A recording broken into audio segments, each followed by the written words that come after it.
I'm a Lakewood City Schools person. I was born in Lakewood. I went to Lakewood City Schools. I'm raising my family in Lakewood. These are my 6 kids. They are at every level of Lakewood City Schools. This little one who was here earlier but had to leave because she had library class. She's going to be in preschool next year, but everyone else is, we got high schoolers, middle schoolers, and the elementary kids. So I'm very invested in our city and the schools. I'm pretty proud of myself. I was very scared to apply to present at conferences, but I made myself put it out there, and I said I'm gonna try. And so for years I've been attending the OETC conference, and I finally presented last year, and now this summer I'm going to be presenting at Denver too, so I'm very proud of that. I am also a professor at Cleveland State right now. I teach an online class to help teachers integrate technology. It's really amazing I get teachers from all over, and because it's online, some of them are pretty far away, but it's really great to share and collaborate, and they teach me so much, and I hope I teach them. And this Future Club you're going to hear more about as well. This is a club that I started this year, and it's district-wide. We have it in 4 of our elementaries. 250 students come to school 1 hour early to work on robotics, coding, making, things like that. So I'm really proud of that as well. So that's who I am. A big thing that they asked us when we presented, they said, tell us some good things that you're doing and some things that you strongly believe in. Well, I believe in engagement. I really don't think that it's worth teaching unless the kids are listening, because they're going to miss it. If they're not paying attention, don't bother. So here's some kids who are completely engaged. Of course, they have the iPads. It's easy to engage kids with technology. They love it. It's what they know. And so these kindergartners are writing stories using Toontastic, and these 5th graders are creating book trailers using iMovie and WVIZ. Some of them like some better. So engagement's one of my big things. I forgot to start these 1-minute counters on my slides because I was nervous that I was going to go over, and now I have no idea what time I started because of all that business. And, I wanted to tell you guys what this device is. So it's a robotic camera, and it's called Swivel. It's really cool. So if I would walk around the room, it'll follow me, and it's also recording my voice. I don't know how that microphone's going to work with it, but it's following me on the room. So now you're all on my video, so that's exciting for you. And it's a really cool tool for the kids because they are so quiet when they present, especially the young ones.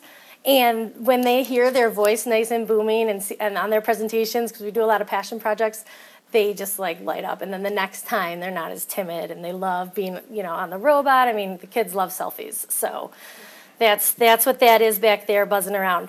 Like I said before, I am very passionate about my new position. This year is my 2nd year as a CAT. That's what they call us. It's Curriculum and Technology Teacher.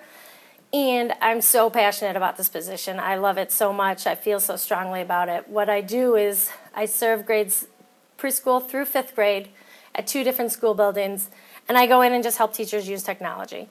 They are the masters of the curriculum, and I am the master of the technology. So I go in and I try to help them. We meet, we talk about projects they want to do and what they're doing currently, and we're like, oh, this would be cool if we did this, or do you want to try doing this? So it's just like a dream job. I get to go to work and play, and then I get to play with kids too. So first I teach the teachers, and then we teach it together, and we try to do a, I do, we do, you do model, so that hopefully I'm going to work myself out of a job, because hopefully teachers will be acquiring these skills because kids need them. And so some of the examples of my passion is that last summer I wrote a lot of grants and did a lot of work to get my Future Club up and running. And so we did some Donors Choose. We did something with our Alumni Foundation, and we got a bunch of robots to use with our Future Club. And it's this quote I just thought was so great about what motivates people to practice for thousands of hours, and the most reliable answer is passion. And I could never have seen myself doing the same sort of relentless work in my old position because I wasn't as passionate. I'm definitely passionate about this, and I want to spread that passion to others. Come on. There we go.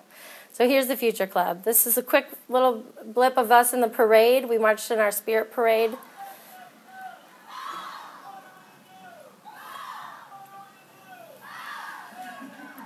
That was only about half of the club, but you'll see that we're marching behind a Tesla because our club only will march behind zero emissions. So we're all about the future, and we were just like super lucky and happened to know somebody who had one. So, but the kids in my club, they know what a Tesla is now and why it's important and why it's a car of the future, and they understand that.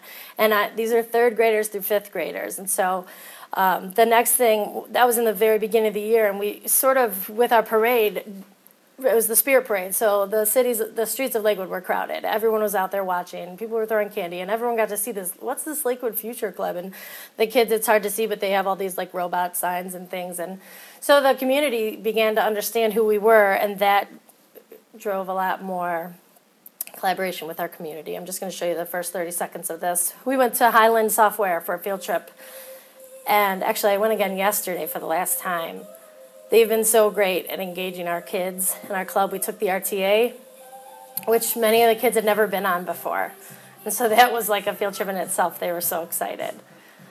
But Highland let the kids code with real coders. They brought in some of their software people, and they coded with the kids on code.org. And they showed us around the office, and they talked about the core values and their corporate culture, and it was really astounding to see how different it is from school and kind of how sad that is, that the kids don't get to have fun and don't get to be relaxed and don't get those opportunities for breaks or collaboration because they need them. And those are just more powerful things that I want to bring to the classroom. So if you want to watch more of that later, you are more than welcome to. Did I skip? Yes.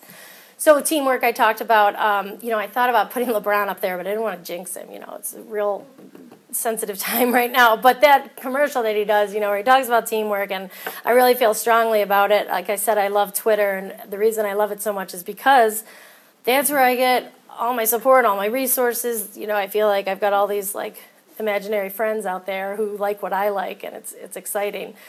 These cats represent, I'm in a constant message chat with the fellow cat position people in my district. So there's 5 of us. So at the top of our chat, you'll see those cats, and we're like constantly sharing ideas, asking each other questions, bringing each other to be our best. So that's a real strong theme that I want kids to understand too. Too many times kids sit alone at their desk and work on things, and it's just not the way the world works. So I want them to know that teamwork is really valuable. I also started a school chat this year with my district, and so once a month some of us go on Twitter and we post questions around a different theme. We just did one on homework and how we feel about homework, and we've talked about professional development, we've talked about tech integration, and it's slowly coming along. We're getting more and more people to join each month, but it's so great to be on there and to see like our assistant superintendent stop in and chat a bit, and different levels of people. We have a lot of high school people who go on there, but it's been really great. Coding is something that we do a lot of in the Future Club. We started with the Hour of Code last year, and it was my first year that I had ever run it. And then this year, I was like, we're not just doing the Hour of Code. We're going to do like a full-on challenge. So I challenged the district to see how many students we could get on Hour of Code. And I believe we got like 2,800. And that was pretty good, especially from the year before. So we pushed it out as a challenge, and a lot of teachers took that challenge. And all of these kids in Lakewood were coding during the same week. So it was amazing. This is just a little example of that.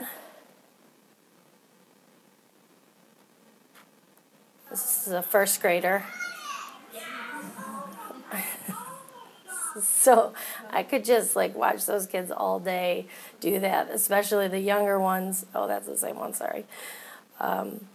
They're so engaged and they're so proud of themselves, and it's awesome. It's just the most amazing thing to watch.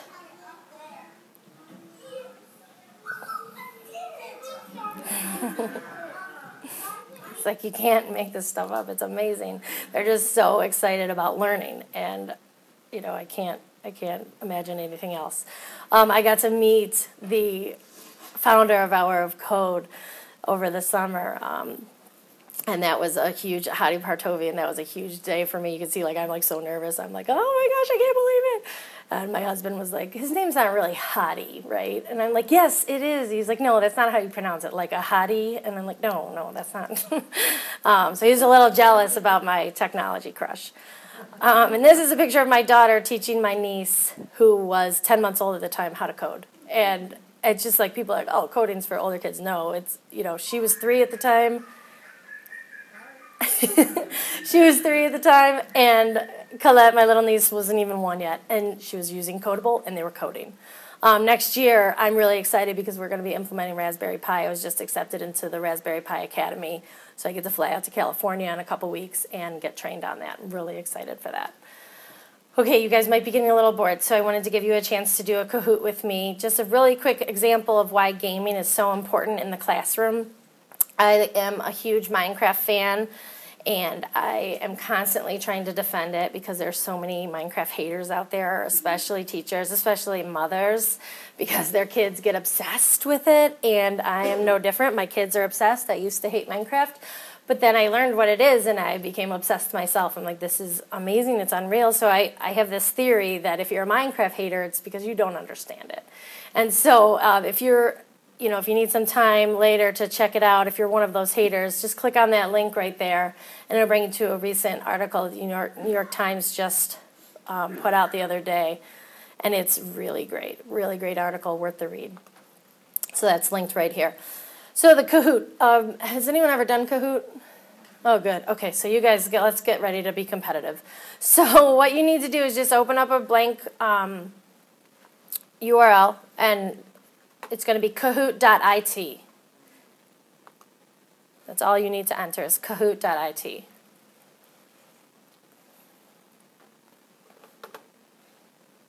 And then they're going to ask you for the game pin, and this is it. Then they're going to ask you for your nickname. You can use a nickname if you want. I usually don't let students, but... All right, Jeremy's in. Stephanie's in. Good job. Charlie Brown. So the kids love this, all age levels. Even if they can't read, there's great ways that you can use Kahoot using images and videos and also talking to help them still be a part of it. So I've used it with the younger kids too, or non-readers. But high school kids, adults, everyone loves Kahoot. It's a great way to engage your audience. All right, I'm going to wait for a little bit longer. And then the game pin will be at the top. You'll see it still, so I'll wait till we get to 25 and then we'll start. There we go. All right, so you can still join. The game pin will pop up here at the top. Well, it should. Okay, sorry, no, you can't join. What do you have to give before you can keep it? A hug, a birthday gift, or your word?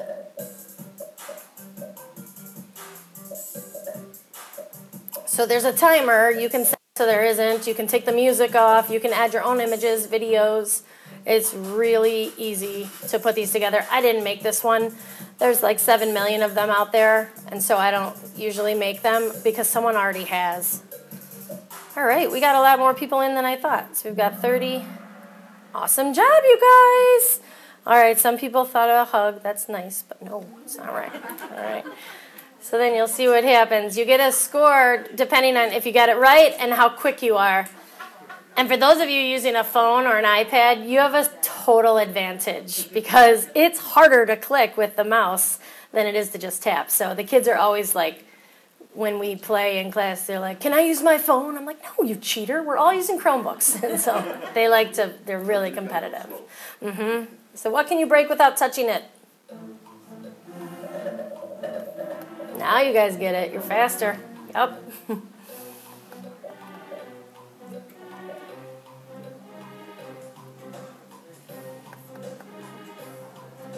Waiting on somebody. And at this point, the kids are like, come on! They're looking around to see who still hasn't gone, and they're anxious. I can just skip and say, I promise, I think a heart you could probably break without touching it too. So if I'll give you credit. And you can have 2 answers be correct. So I should have edited it and fixed it. some steep competition over here. What is so fragile that sound can destroy it? And we're only going to do one more after this, so. Look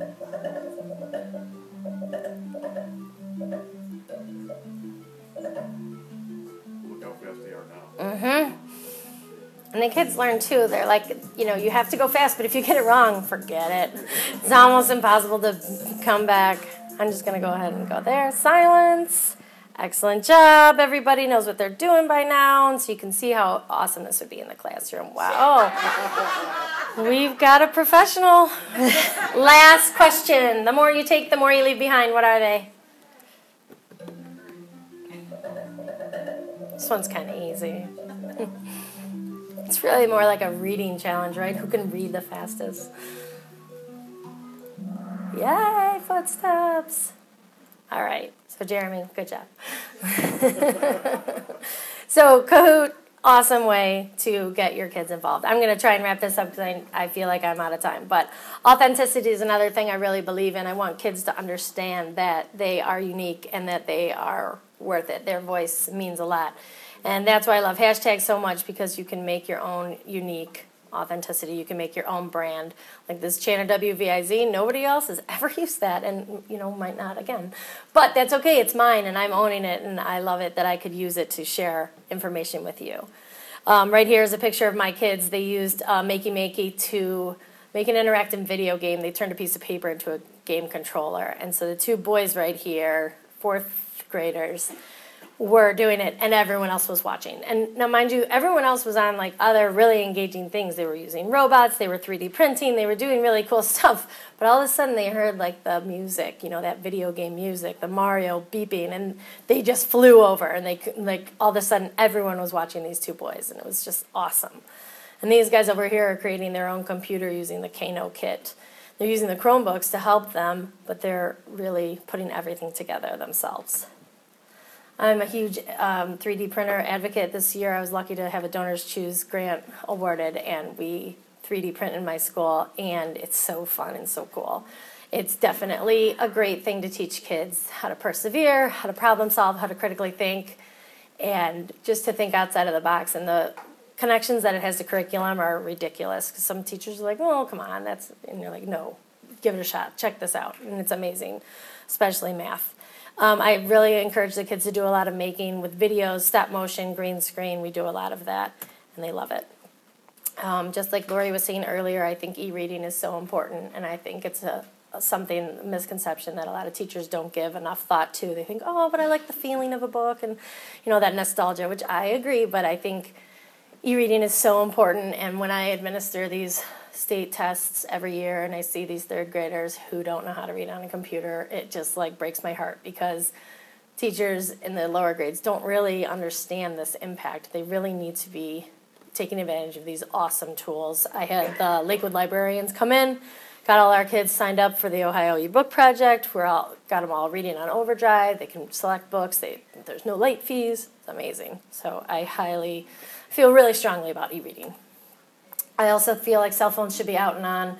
I don't know why we would discourage kids from using tools. They're going to have these tools for the rest of their lives. I think they should be able to use them in school.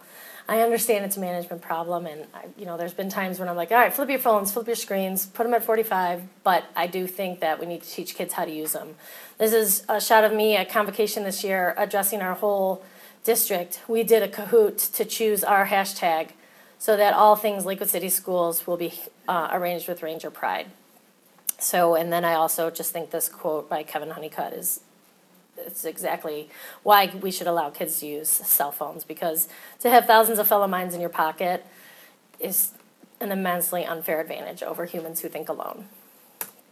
All right, I think classrooms should look like coffee shops. They should be noisy, there should be a buzz, they should be messy.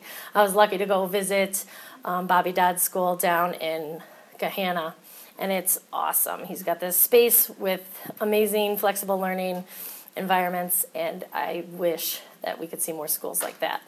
You can see there's no desks, tables, chairs, it's comfy.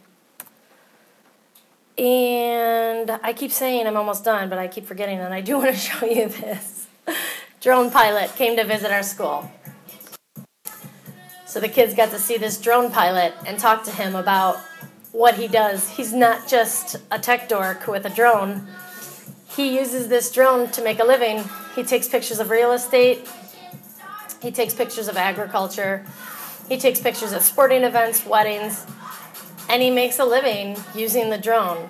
So our kids got to just pester him with questions, and they did such a great job, and they learned so much from him. We've reached out to our entire community and the world just trying to get more resources for the kids to go after. And if you look for it, it's there. Okay, now I think I'm almost done, I promise. It won't advance. Come on. We did a Google expedition. That was awesome. Opportunity. Sorry, I'm going to fly through it. I won't show you. I don't believe in blocking sites. I think we should teach kids how to be safe.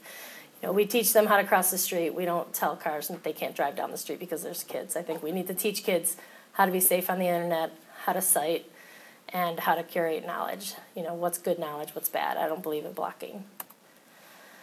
One thing every day that scares you, this was my thing today. This was scary.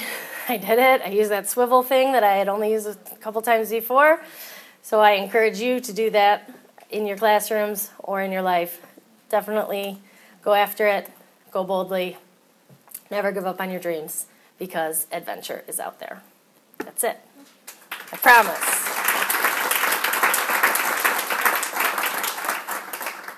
Sorry. Probably not because I talked for so long. I'm really sorry. And thanks again for the hotspot. It was life-saving. Okay. I think I'm good. Gabriel. Thanks. Thank you so much.